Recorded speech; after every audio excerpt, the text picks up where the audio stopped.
서울장애인차별철폐연대의 김주현 공동대표님으로부터 발언 들을 수 있도록 하겠습니다. 안녕하세요. 서울장애인차별철폐연대 공동대표이자 서울내병인권협회 회장 김주현입니다. 기자회견 시간을 2시로 생각하고 있다가 출발하려고 할 때 1시였다는 걸 확인해서 많이 늦었습니다. 죄송합니다. 어제는 주먹만한 우박이 막 터지더니 오늘은 해가 쨍쨍하네요. 참으로 종잡을 수 없는 날씨입니다. 그런데 날씨만큼이나 정부의 정책도 종잡을 수가 없네요. 의료적 욕구가 비장애인에 비해 높을 수밖에 없고 장애로 인해 제대로 건강관리를 하기 어려운 장애인들을 위해 제정된 장애인건강권법에 큰 기대를 걸고 있었는데 이번에 입법 예고된 하위법령을 보며 이게 결국 장애인들을 위한 것이 아니라 의료자본을 위한 것이었다는 생각에 허탈감이 듭니다. 저는 뇌병변 장애인이기 때문에 뇌병변 장애인의 입장에서 의료와 건강관리에 대한 문제에 대해 이야기해보도록 하겠습니다. 저는 장애 등급이 낮아 장콜을 이용할 수 없지만 주변의 동료들의 이야기를 들어보면 장콜 이용의 최대 문제가 대기시간의 문제인데 문제가 야기되는 원인 중 하나가 병원 이용자에 대한 우선 배차 정책이라는 이야기를 듣습니다. 아무리 급한 볼일이 있어도 병원 이용자가 장콜을 신청하면 우선 배차되기 때문에 더 많이 기다려야 한다는 것이지요. 병원 이용자들은 응급인 경우도 있지만 정기검진 등의 일상적인 진료를 위한 이동인 경우가 더 많은데 말이죠. 그래서 어떤 경우에는 약속 장소와 가까운 병원을 목적지로 장콜을 부르는 꼼수를 쓰기도 한답니다.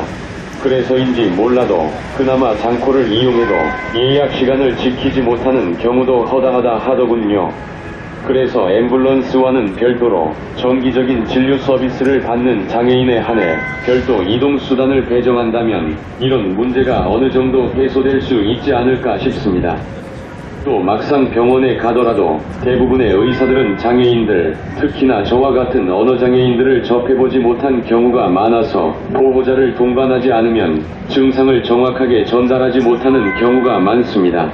그래서 많은 언어장애인들이 동행할 사람이 없는 경우 병원 진료를 포기하고 오히려 병을 키우기도 합니다.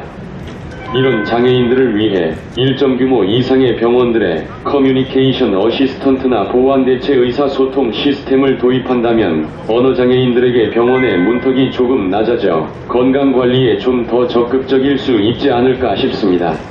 뇌병변 장애인뿐 아니라 모든 장애인들의 병원 이용이나 건강관리에서 느끼는 어려움 중 가장 큰 것은 아마 경제적 부담이 아닐까 싶습니다.